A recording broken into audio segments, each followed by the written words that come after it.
Hello, welcome and welcome back to the United Mates Football Podcast. This is one of your hosts, Keitel, and as always, joining me on the call here in LA from all the way back in our hometown of London is my co-host, Joe.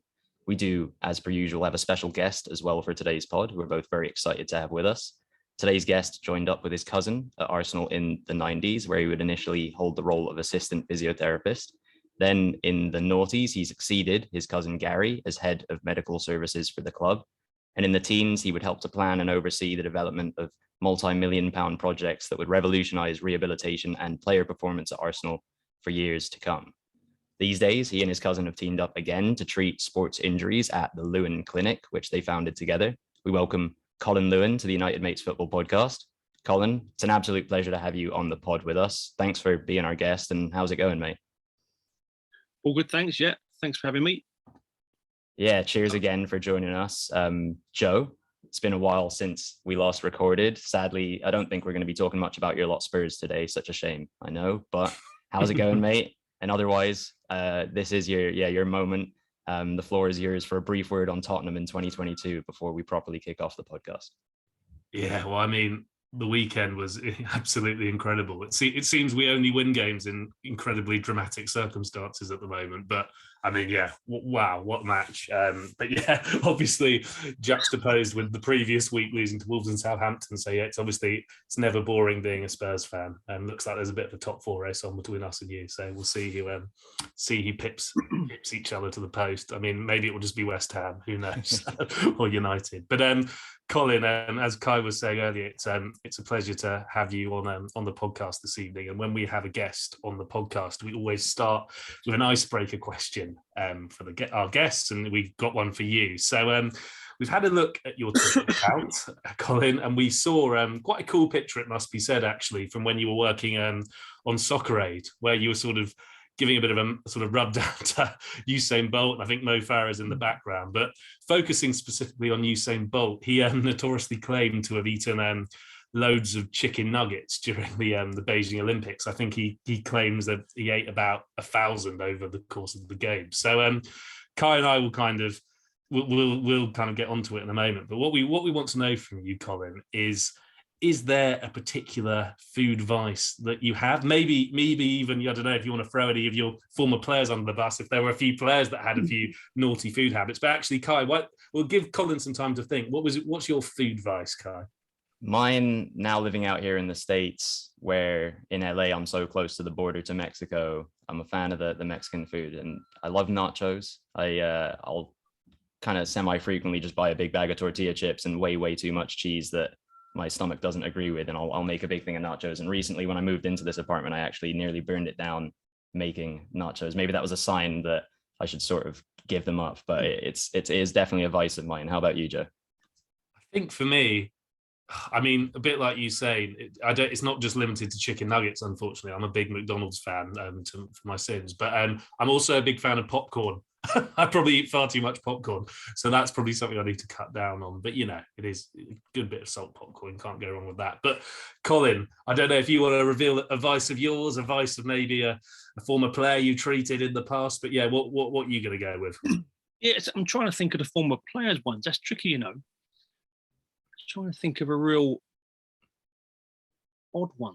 There's really nothing else. To me, everyone who's worked with me will say tea. We've got one on it. Too much tea, drink way too much of it. And I think wandering around the training ground was too close to the kettle. You have a quick cup of tea, and yeah, I would drink way too many in a day and used to get murders for it regularly. But yeah, players, tricky one. I mean, Alexis Sanchez used to sit with his, what do you call it, matcha? Is it mate? The Central American tea as well? Yeah, I know I get it wrong. It's, and it would sit in this special, quite a nice pottery type cup. And he would sit and drink that endlessly before training, after training. It's almost like tip it through a straw through these horrible looking, stinking tea bags. So yeah, that's one that he would be one of those. But no, I'm trying to think of a real terrible one, like you said about Bolt. But no, there's nothing springing to mind. But yeah, me, tea, terrible. No worries. Well, tea for Colin. Not to body shame anyone at Arsenal, but I reckon Andre Santos probably might have had a couple of bad habits. He had a bit of a backside on him.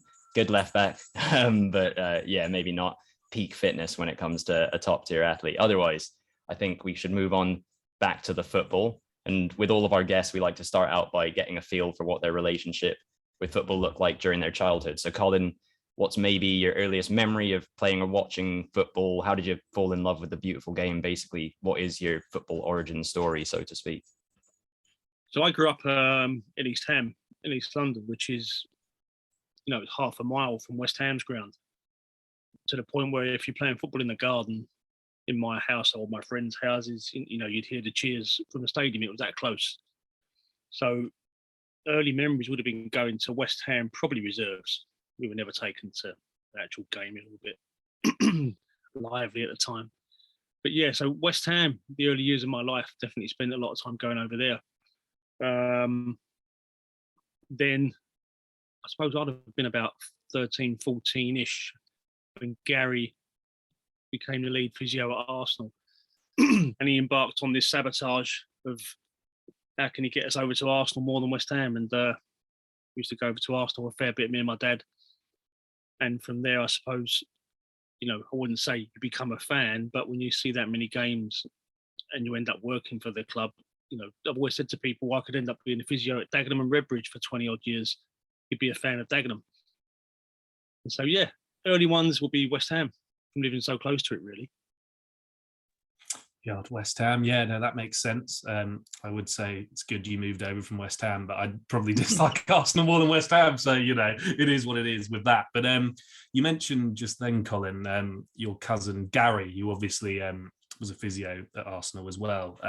So obviously sports medicine and physiotherapy was something you would end up pursuing as well. Was that very much under the influence of your cousin Gary? How did you first become interested in that whole world of physiotherapy and sports medicine? It was when I was deciding, I felt I wanted to go to university and I had to choose which A-levels to do. And Gary used to pop over now and then on a Sunday, come and see everyone in the family and everything else. And just sort of planted the seed, really, why not try it? Without ever saying at any time, go into sport and just enjoy it. So, physios out there would know this, but it's a very small percentage of physiotherapists end up in sports medicine. Most end up in NHS, hospital, outpatients, orthopedics, that sort of stuff. And so decided to go for that degree, applied for it, got into the university, really enjoyed it. And the plan was never really to go into football because I didn't think I would, because there's so few jobs in football and, why would I? So the plan was always to work in a London hospital and see what happened. And then literally soon after qualifying, Gary gave me a call and said, look, there's a role come up, largely youth team and reserves, in fairness. Do you want to come and help us out? And the plan was originally for a year or so. But 23 years later, Gary moving on, ended up with the first team within 3 years working with Gary. And so, yeah, from 98 onwards until 2018 was with the first team, with 10 years of that being as head of medical. So, yeah, weird. Only planned to go over there for a little while and then get back into the city and do your rotations in the hospitals, but that's not how it worked out. Yeah, it's certainly funny how things work out in life. And it sounds like it worked out pretty well for you in that sense. But let's just, I suppose, talk about the start of your time at Arsenal. I know it was in 1995, and it sounds like for the first few years you were more involved in the sort of the reserve and academy teams. But obviously, at that time when you joined Arsenal in 1995, certainly from a senior team perspective, Arsenal were kind of known for the Tuesday club, and the players were known for going out a lot, and maybe sometimes fitness wasn't at the top of the agenda for the club. But from a kind of sports medicine, physiotherapy side of things, what was the club's attitude towards that when you first joined? Obviously Gary was leading that. That's Gary calling me now. Let me get rid of him. That's mad, isn't it? So Gary was leading that at the time, and it had a good reputation. Things were being done well. The facility wasn't great, but neither was anyone's really at the time. It's only really in the last 25 years or so, these training grounds have just gone boom and become the magnificent facilities they are with the great pitches and everything else.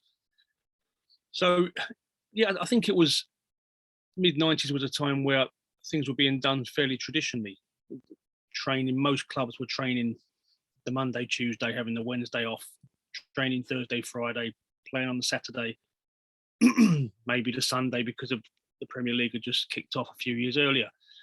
But no, it was get the basics right, really.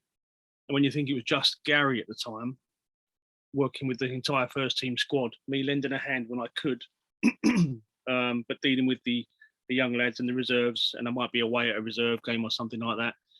So the therapist to player ratio at that time was pretty average.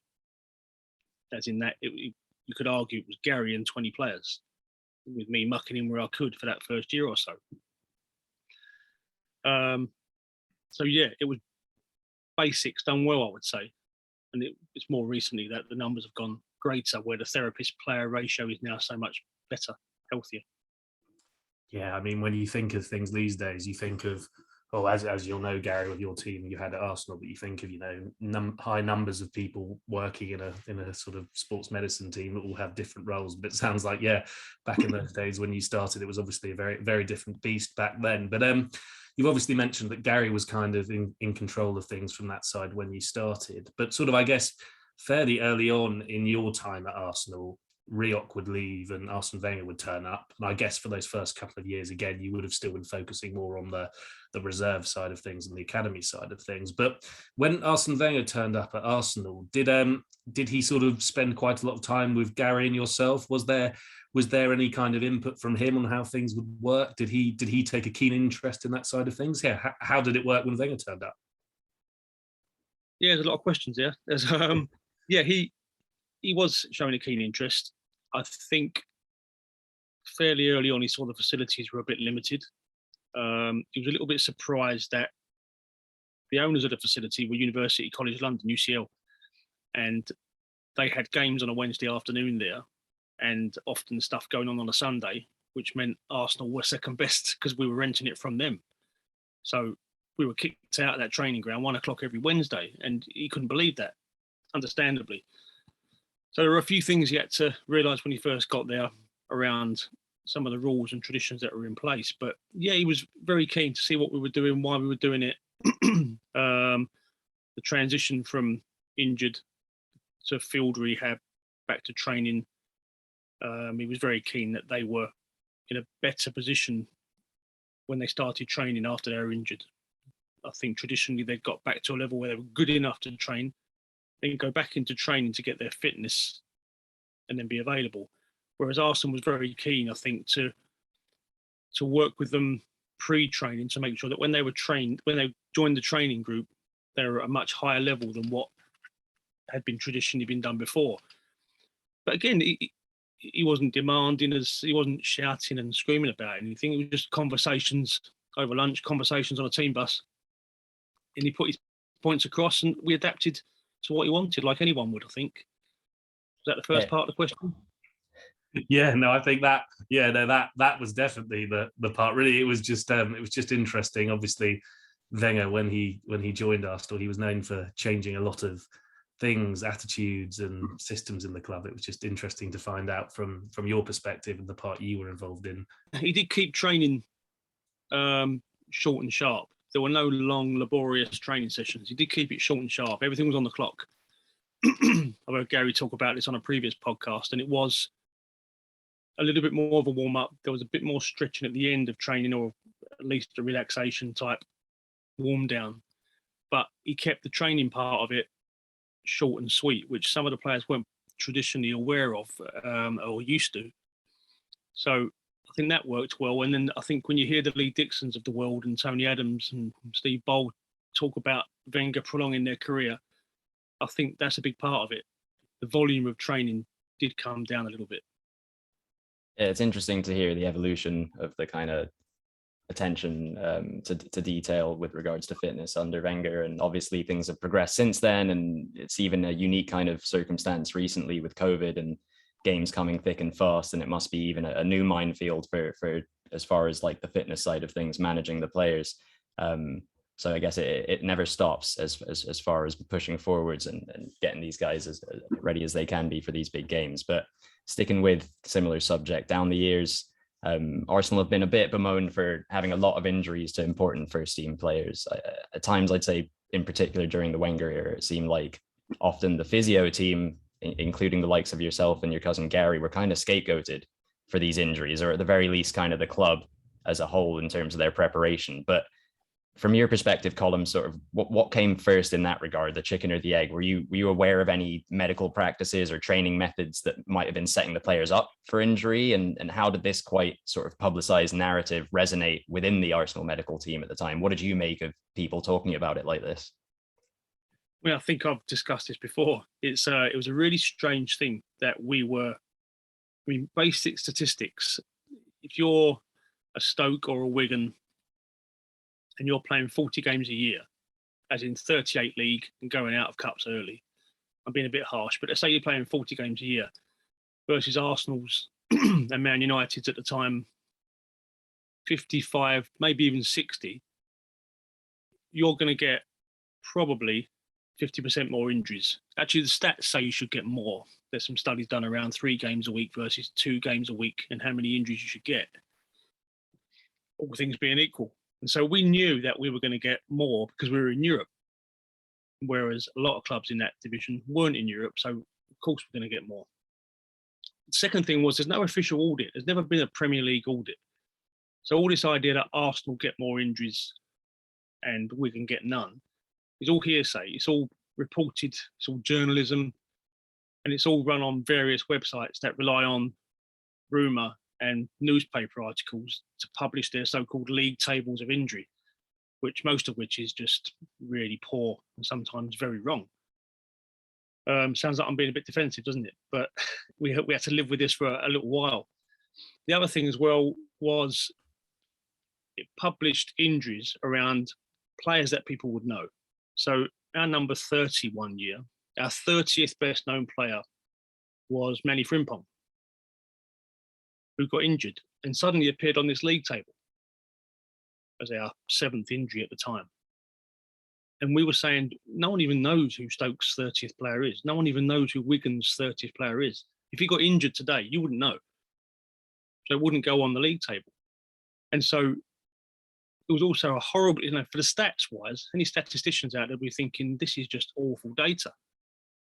But every year, surprise, surprise, teams that are in Europe, which at that time was mostly Arsenal, Man United, give or take 1 or 2 others, were top every year of the injury list. Man United fans complain about all the time they've got players injured. Arsenal fans at the time were complaining they had a lot of players injured. And some years they were dead right, by the way. But it was a horrible set of stats that were badly compiled with bad data based on rumours. And so, yeah, it was quite tricky. But in the end, we ended up just ignoring it because we knew the truth. We'd look at the league table some mornings, there'd be 8 injured players on the Arsenal list. And we knew 5 were training. But who do I call to get that data taken down? It's nuts. So, yeah, we just ended up putting up with it. And when we said to Arsene a couple of times about it, he said, why are you worried? What do you care about what people are out there are saying? Why do you care about how many injuries on a league table on a website? Relax. And I suppose he was right. But it did used to irritate us because our reputation to a level was being dragged through the mud. Quite why you never blame a physio for the number of injuries is beyond me. I do always say that don't complain at the ambulance men for the number of crashes on the M1. So it was a strange thing that physios were getting stick. Now, if we ever delayed a comeback or a rehab pathway was taking too long or players were breaking down with the same injuries, then yes, that's down to us. And we took that criticism when it happened, understandably. It didn't happen that often, but, you can't have it every way you like. So, yeah, you can see I've rehearsed that, can't you? You can see I've had this conversation many times before. No, well said. I mean, it sounds like the club was that much more under the microscope than plenty of the other ones, as you mentioned. And then also the sort of misinformation that was being publicized online or in newspapers, like you said as well. Good point about Frimpong. Shame with his injuries. But yeah, he is, at the end of the day, was a fringe player sort of at his peak in terms of his Arsenal career. But yeah, he was that much more in the public eye than maybe, a Stoke fringe player. Because we had a bigger squad. Which I guess balances out at the end of the day with the injuries. And like you said, the extra games, you need the bigger squad to kind of get through that. But you also implemented the research and development arm to the medical team during your time at Arsenal, and you oversaw the construction of the new £17 million player performance centre during your time with the club. Now that you're not working for Arsenal anymore, and given that you kind of helped plant the seeds for the club's medium to long-term future as far as the medical side of things, how proud are you of what the club can now provide for the players? And in your opinion, where does Arsenal stand in terms of high-performing medical teams in the world of football? Yeah, the R&D department. Let's go with that one first. You might need to remind me of these questions. No worries. The R&D was sitting with a fella called Alan McCall in about 2013, 14. He was a Scottish fellow working for Lille in France. And he worked at Celtic previously and a couple of other places. And he came over and was showing us a database of some of the latest research in different areas, in training, in medical, in rehab. And he showed me this database, and it was an enormous database of the current research and everything that was going on and some other research activities that Lille were involved in. And I remember seeing this big database and saying to him, so what is that last year's database? And he said, no, that's last month's. And there must have been 70 research papers on it that they'd managed to dig out, summarize, and break it down into bite-sized chunks that the medical team could then have a look at and keep themselves up to date without having to trawl through hundreds and hundreds of pages and journals. And I remember thinking later that day, we need to do that. We need to have that fella, really.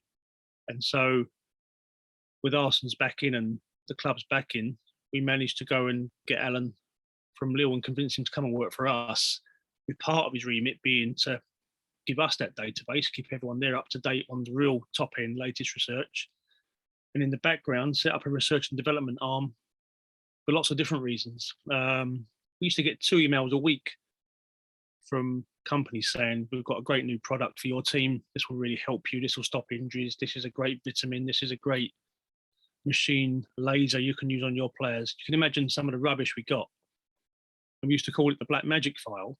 And so Alan's job at the end of every month was to go through the Black Magic file, research each one, and decide which ones are worth following up on, because you wouldn't want to miss one. The majority were awful, but you wouldn't want to miss one.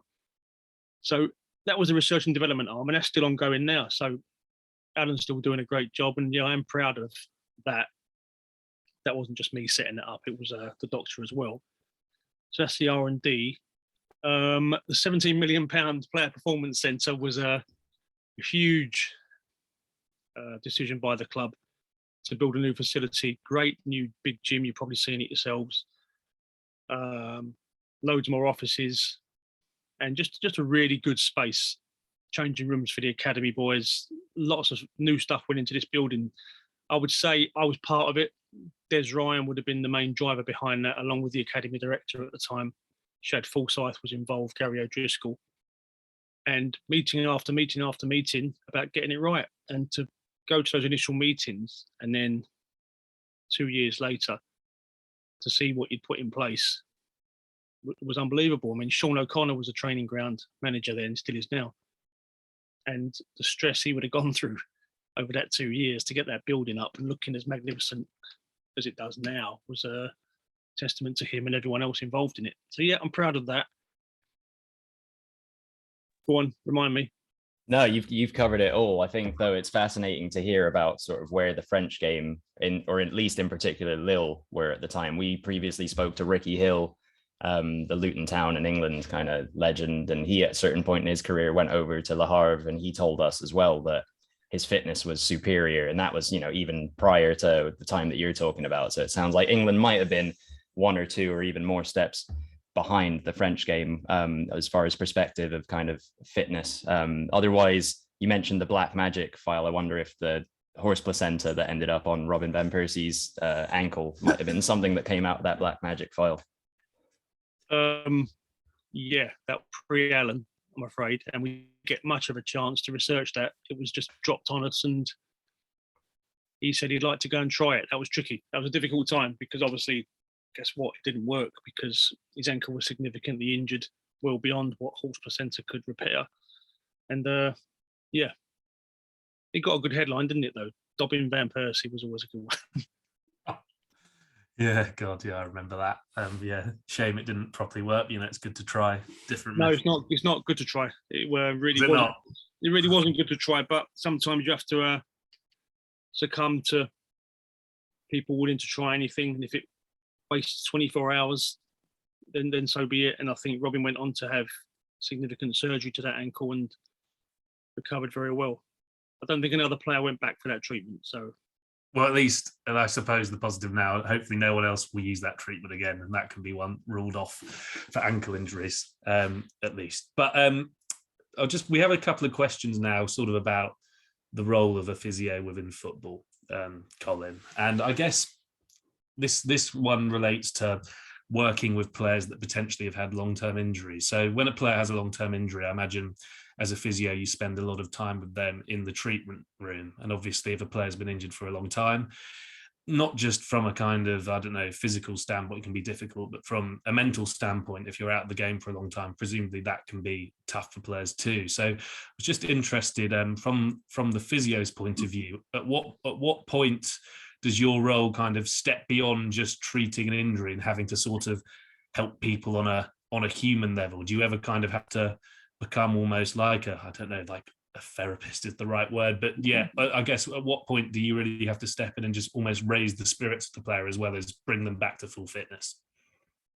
Yeah, I think that's part of everyone's job. I think sometimes football managers, football coaches, strength and conditioning coaches, doctors, massage therapists, hugely underrated on that side, play an important role. You can imagine these players going through difficult times when they know they're going to be out 9 months to a year, sometimes with injuries.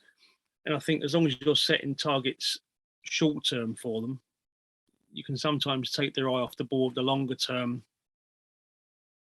long path that's in front of them. Yeah, I think almost every day you're playing the role of, I'm not sure therapist is the right word, but agony aunt's not the right word either, but you're a pair of ears really, listening to what they've got to say. And I think the important thing, and most clubs will be doing this anyway, is that you change the face with them sometimes. They don't want to see my face every single day, 7 days a week. I think a well-placed day off is important.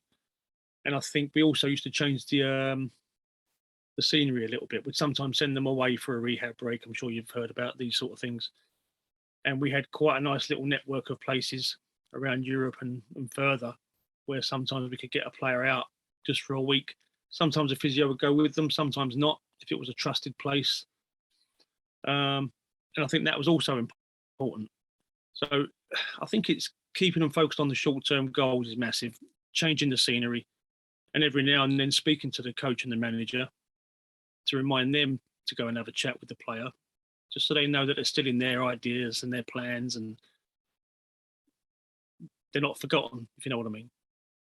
Yeah, no, I do know what you mean. And obviously I think that's interesting, that point of, keeping things interesting, changing the scenery up, sending them off sometimes to different places just to kind of, keep things interesting and not have them sort of stuck in the same room every day with the same people. But it was interesting you made a point, Colin, about kind of also speaking to the manager and the coaches, because my next question was more about, I guess, the debate about when a player is match fit. So presumably during your time at Arsenal, there have been situations where players have been injured for a bit perhaps, and big games are coming up where the coaching staff will want players to play, but perhaps there might be times when your instinct is that they're not fully fit. I mean, when it came down to those, what I guess my question is, was there ever debates about if Wenger could start a player or not? Ultimately, would the final say so be with you? How did that conversation work when a player was kind of on the brink of fitness before a big game? Well, I think the first thing to say is that it would happen very regularly. This wasn't a one in a season, one every 5 years conversation. This was very regular. I think the wisdom of the crowd is important. The physio and the doctor's view were obviously very, very key. The player's view is also really important. Everyone in the world could be telling the player he's ready. If he doesn't feel he's ready, then that'd be a bit silly to throw him back in. The manager's important, obviously. Coaches have an input. The fitness coach who's doing the end stage rehab with him will also have a view, a very important view. And because we have morning meetings every day, everyone's ducks were always in a row. We always knew what was coming our way. We always knew what the group decision was going to be. We always had one voice where possible. And we'd have our arguments and discussions behind closed doors. And then when we left that room, we'd all present this one view. Often we all did agree anyway, but not always. So can I think of one time where Arsene said, I don't care what you say, he's playing? Not really. Not really. But there'd always be a big discussion about it, because all we are really is gamblers, as physios and doctors and medical teams at clubs. All we are is risk analysers. So we'll just present the risk analysis of that player playing on Saturday. But by then he'd have trained for a few days anyway. So everyone's attitude to that risk will be a bit informed. The player will be informed. He's trained a couple of days at a good level. The manager's seen him train. The fitness coach has watched him train. We've got all the GPS data we need. That often helps us, or informs our decision, certainly. So yeah, it's multifaceted really, but I don't think it was ever a straight yes or no. He can play, he can't play. It was always risk analysis, joint decisions. And did we get them all right? Probably not. Well, nobody ever gets everything right. No. But moving on from kind of the pre-match prep and fitness to the actual match day itself, and of course the players' careers and major moments are, you know, played out on camera week in, week out for all of us to see. But the majority of your work and the other physios' work does typically go on behind the scenes. Having said that, certain big injuries kind of end up becoming a part of the TV spectacle as well, whether we like it or not. And that will invariably involve the physios. For instance, when Aaron Ramsey broke his leg, you were on the pitch at the Britannia providing the crucial immediate medical help. What are those experiences like for you? Are you able to block everything going on around you out in those moments? And I guess, again, I'm going to double up on the question here, but how do you tend to reflect on these major incidents that you've been involved in? Yeah, I think you do go back to your training. I know it's a cliche, but you do. You get to the pitch, you can see it's serious before you've even got there, with the number of players waving their arms. And when the referee's waving his arms, then you do know it's something fairly significant before you've even got there. So you can often be on your walkie-talkie calling the cavalry before you're even there sometimes, because you can just tell that something's serious. So you've got paramedics behind you at any ground, home and away.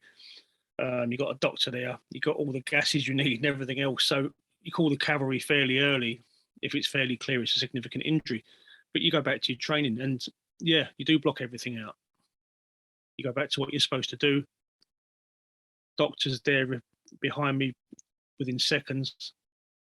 And we go back to what we've got to do is look after the player, immobilise him, get onto the ambulance, and then deal with phase 2 of the injury. And there's been a few of them I've been not fortunate enough, that's the wrong word, unfortunate enough to see a few nasty ones, as did Gary Lewin. You speak to any physio on here, everyone's going to reflect on a nasty one they've seen. And yeah, you do think about it. You do go back and assess yourself. Did I do everything right? You can watch replays. Should I have done that? Should I have done that? Did I get that on properly? And I think all the physios in the Premier League and below, but the Premier League is a certain standard called ATMIF, where every 3 years there's a big 2-day course where you're really put under pressure for that 2 days. And there's a refresher course of 1 day every year where we are trained to deal with the weird and wonderful. And so that's been brilliantly done by the Premier League and the medical team behind that since about, well, it started off with Petr Cech's injury, actually. That's what pushed it to come to the level it's at now. I think it was around mid-2000s, if I'm guessing. But yeah, you look back and reflect on what you could have done better, but you get a chance to see replays. And when we go on these courses, they often use replays of injuries with permission, so that we can all learn from other people's, hopefully, minor mistakes. It's good to know that likewise, as the players are, preparing for their big moments, you also have these kind of crash courses occasionally to sort of refresh your focus on when the time comes, being able to act accordingly. And a bit of a related question, it's a bit of a weird one too, though, for you, Colin. But obviously, as football fans, we're all armchair pundits when it comes to the players' decision making and how they perform on the pitch. But from a medical team perspective, have you ever found yourself watching a game, an injury perhaps happens, and then you see the manner in which another club's physios, or even occasionally, like you said, the paramedics or the ambulance services are responding to the injuries, and you kind of become critical of what you're seeing? Do you ever think like, I would have done this instead? Or you're seeing them, you're like, oh, I wouldn't be doing that? Yeah. Maybe not at the stadium. I can't remember a time where I've ever sat at the stadium and watched and thought, what on earth are they doing? Really, nothing springs to mind there. But watching TV sometimes, as you say there, it's always easy being sat in the armchair, watching what's going on. You don't know what's gone on before it. You don't know what's going on in their ear. You don't know what the player's saying to them. And so, yeah, often you do think, I'm not sure I'd have done it that way. But until you're there in it, you don't know what's being said. And it's really hard to be critical because you know what they're going through. And you know what a difficult situation it is sometimes, especially around concussion. It's not an easy thing to deal with because of the pressures from coaches and managers, which I agree is better now. But it's an awful thing to deal with because sometimes you're trying to get a player off the pitch. Now, when they're injured, they're agreeing with you. I know I can't carry on. Let's get me off the pitch. Concussion's a tricky one where you're telling players you're coming off and they're looking at you like you're an idiot. What do you mean I'm coming off? I'm fine. We had Hector Bellerin at Chelsea. Don't know, 8 years ago, I suppose. And he'd been hit on the head hard, as Chelsea had scored, actually. And he was sat on the pitch, and Petr Cech was saying to me, it was a hard one. It was a hard one. He really got hit hard in the side of the head. And Hector was refusing to believe anything had happened. And, you ask a few questions, you try and get an idea of what the state of the player is. You've got the doctor on the bench watching a replay as quick as he can to get in my ear to tell me what's happened. And it wasn't until we asked Hector what the score was that I saw him sneakily take a look at the scoreboard to check it out. And so he realised that he didn't know the score. And, suddenly he's realising he has to come off. But that's the hardest thing. So, yeah, it's hard to judge people sat in an armchair because it's not an easy decision. And concussion is really not an easy one. Like you said, yeah, it's one of those things where who knows? Yeah. But I suppose on a more, well, the first part's not positive, but obviously, look, you've been involved in the rehabilitation of a lot of players that have suffered serious injuries, minor injuries, you name it. I'm sure you've seen it. But is there, over the course of your career, or I suppose at Arsenal, is there one recovery process that you're most proud of, and if so, why? Was there a particular player that something happened which is really, on a personal level, quite satisfying that you were able to get them back to a level which potentially looked quite tricky from the outset? Probably Eduardo. That was the worst injury I've ever seen. A horrible open ankle injury. And on that day in Birmingham, to think that he will play again was quite a thought. It was a real nasty injury. So compared to where we saw him in that hospital that day, to then come back and play for the reserves, I think about 8 months later. Might have got that wrong, but I think it's about 8 months later, playing for the reserves, and then getting back in the first team. I think he scored in one of the League Cup games. But yeah, it was great because of what he'd been through. Such a lovely fella. Put all the hours in. Worked right through his summer. Missed the crucial Euros with Croatia. Euros? Yeah, Euros. So he'd missed the rest of that season. He had missed his Euros and everything else. For him to get back and contribute to the team and even get back on the football pitch was very satisfying. A lot of people put a lot of hard work into that. Him being the most hard working out of all of it. So yeah, that was good to see him get back. And okay, we're all sad to see him go, but for him to be sold to Shakhtar Donetsk for 8-10 million just shows what a level that he got back to. So everyone involved in that process, from the paramedics at Birmingham, the surgeon in Birmingham, to everyone else, all very proud. Yeah, he even managed to score against Arsenal a couple of times for Shakhtar after he made that move in the Champions League. Again, just a sign of the level that he was able to get back to playing at. A crazy day at Birmingham, very emotional one, obviously. I think we all remember Gallas at the end of that match. It was just a draining afternoon and kind of put pay to what was looking like quite a promising title challenge from Arsenal as well on that season. I went back to the stadium after the game. The bus had gone. And I think I was waiting for someone to pick me up. And as I walked down the dressing room area to go and get my bag back from the dressing room, Philip Senderos was sat in the drugs testing room because he couldn't pee. So the bus had left him behind because they couldn't wait for him to pee. So me and him got in the same car home. And yeah, in a 2-hour journey, not a lot was said because that was a tough day. Yeah, very somber time for the club, but thanks to the likes of yourself and obviously Eduardo as a resilient individual himself as well, it was able to salvage his career. Yeah, the doctors, his coaches, all of them. Yeah. Conversely, on the flip side, I suppose, what was maybe the most disappointing injury saga that you were involved in? There's obviously been a lot of high-profile ones at Arsenal, like, Ramsey, Eduardo, as you mentioned, Cazorla, Wilshere, Diaby, Van Persie, and even Thomas Rositzky. Most of these guys ended up being able to play for the club to some capacity eventually again. But was it maybe one of these guys who struggled the most in your time with the club, or maybe someone I haven't mentioned? You'd ask this. Thought you might ask it. I think Diaby was probably all of our biggest disappointments. I think you've named a few tricky ones there, and they were tricky. But like you say, they got back to a decent level eventually. Maybe Santi not quite, but at least he's playing abroad. Abu Diaby's ankle injury, which was a nasty tackle, nasty fracture dislocation, had surgery, and always had trouble getting the range of movement back in the ankle. The dorsiflexion movement, which is sort of that movement, bringing your toes up. He never quite got the range back, and we knew it'd be a bit of a problem. We couldn't quite get it back. He had further scans, he had further surgery to try and help get that range. He had the metal work taken out. Everything was tried, but we couldn't quite get that range. And so, of course, he was getting back, but within a few training sessions or sometimes a few games, he was breaking down. And we all knew what a talent he was before that injury. Then to watch him over the subsequent couple of years just not quite get there.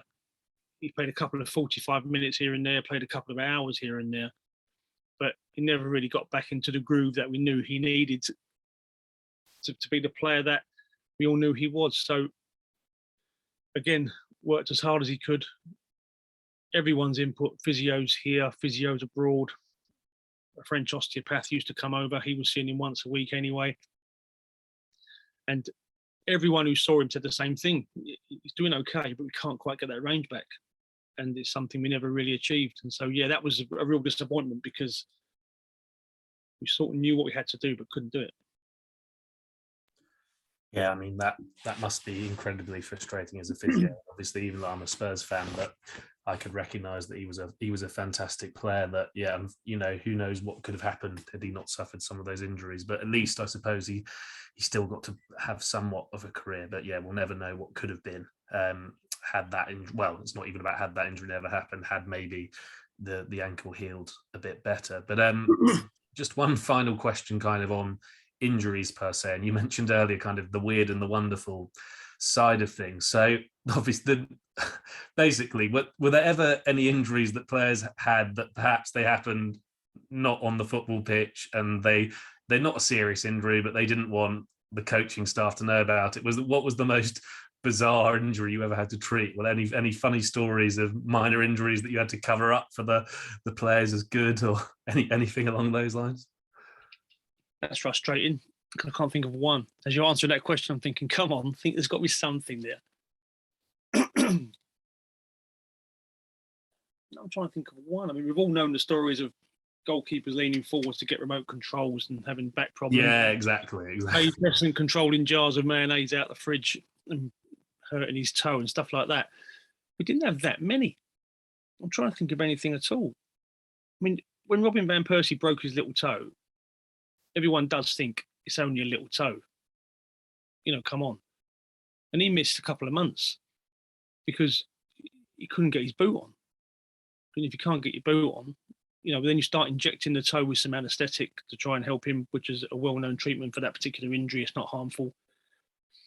And then the toe gets a bit swollen, gets irritated. And it's just a nightmare of an injury because all it is a fractured little toe.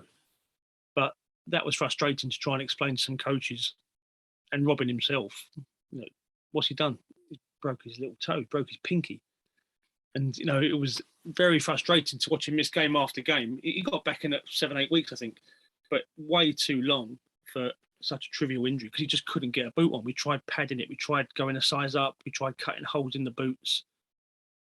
And nothing was doing it for him. All the input from very important foot people over the world couldn't do it.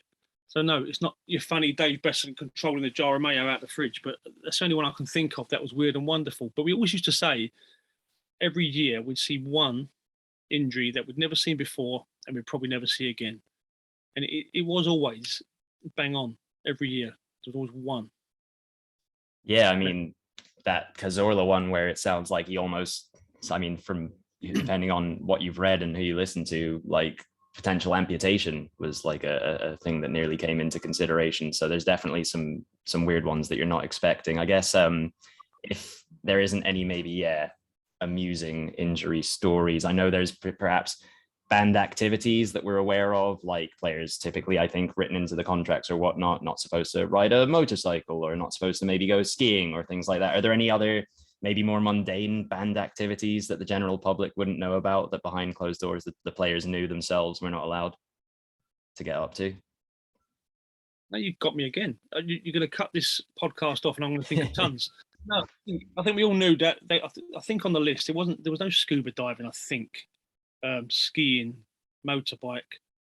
But no, there was nothing ever there that you thought, wow, what's that? No, I can't think of anything there. Like, maybe don't go in your kid's bouncy castle in the backyard when it's their birthday or something like that. Yeah, no, it was. But no, I can't think of anything like that at all.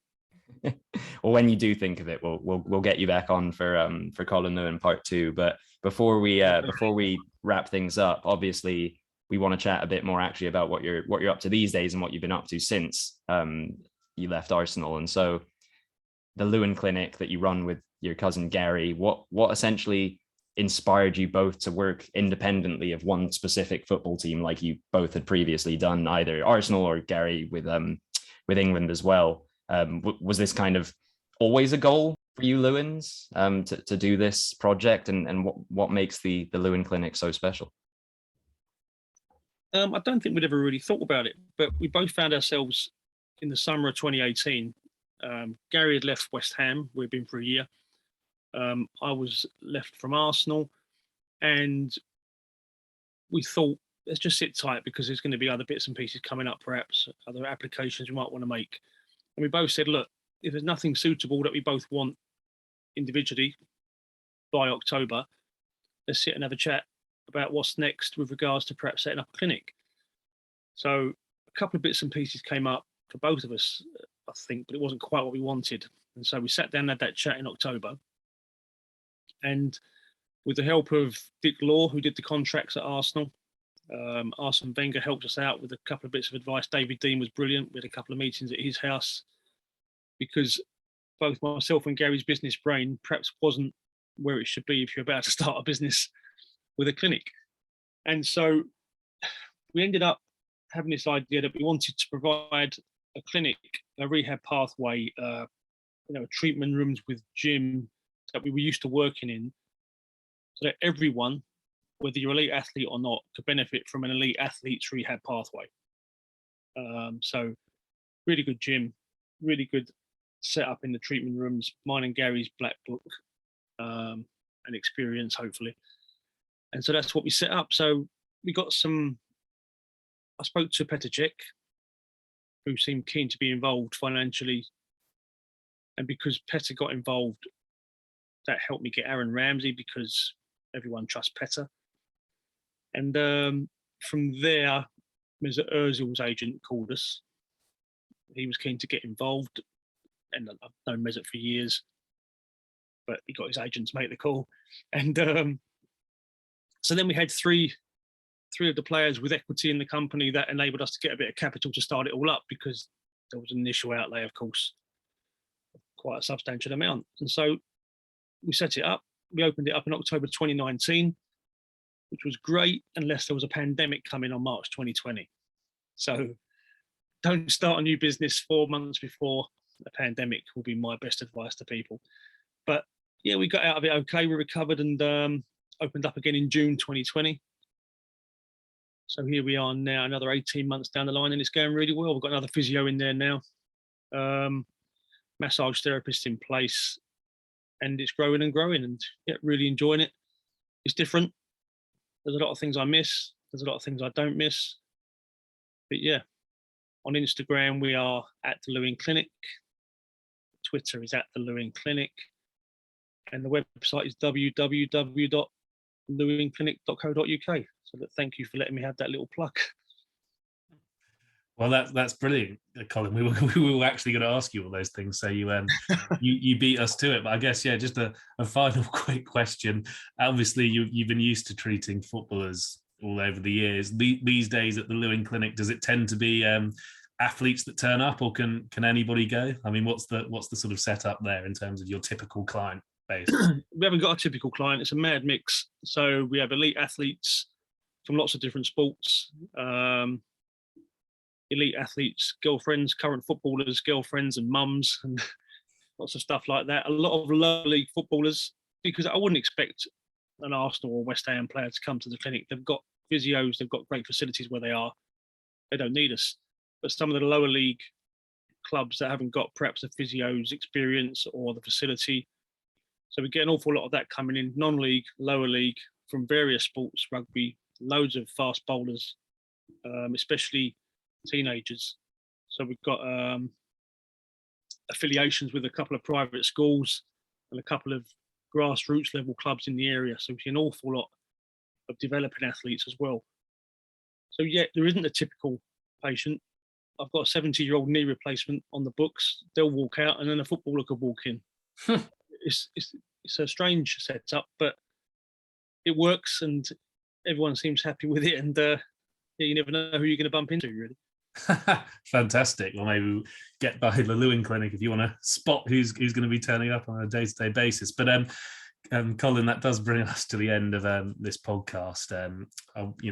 Kai and I want to say a massive thank you to you, and we really appreciate you taking the time to speak to us. I know you just plugged the Lewin Clinic just a second ago, but in case anyone didn't hear it the first time, I don't know if you just want to remind the listeners of the website and any social media handles they should go to.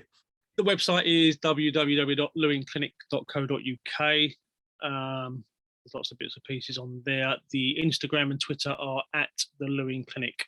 I think it's on Facebook as well, and LinkedIn, I believe. So yeah, thanks for that. Thanks again, Colin. When I'm back in England, you might see me actually passing through for maybe some help on a dodgy ACL surgery that I had back in the day that did not do me well, actually. Still suffering. But best of luck to you, to Gary, to everyone involved at the Lewin Clinic. As far as our listeners, if you enjoyed this interview, please do follow us wherever you like to stream your podcast. Just look for United Mates Football Podcast. You can find us the same way on YouTube if you feel like putting some faces to these voices. Don't forget to click the subscribe button while you're at it. On Twitter, Instagram, and Facebook, we are at United Mates FP, so give us a follow there. And for all of that content and more in one place, visit the website. That's unitedmatesfp.com. Until next time, everyone, take care of yourselves and take care of each other. Goodbye.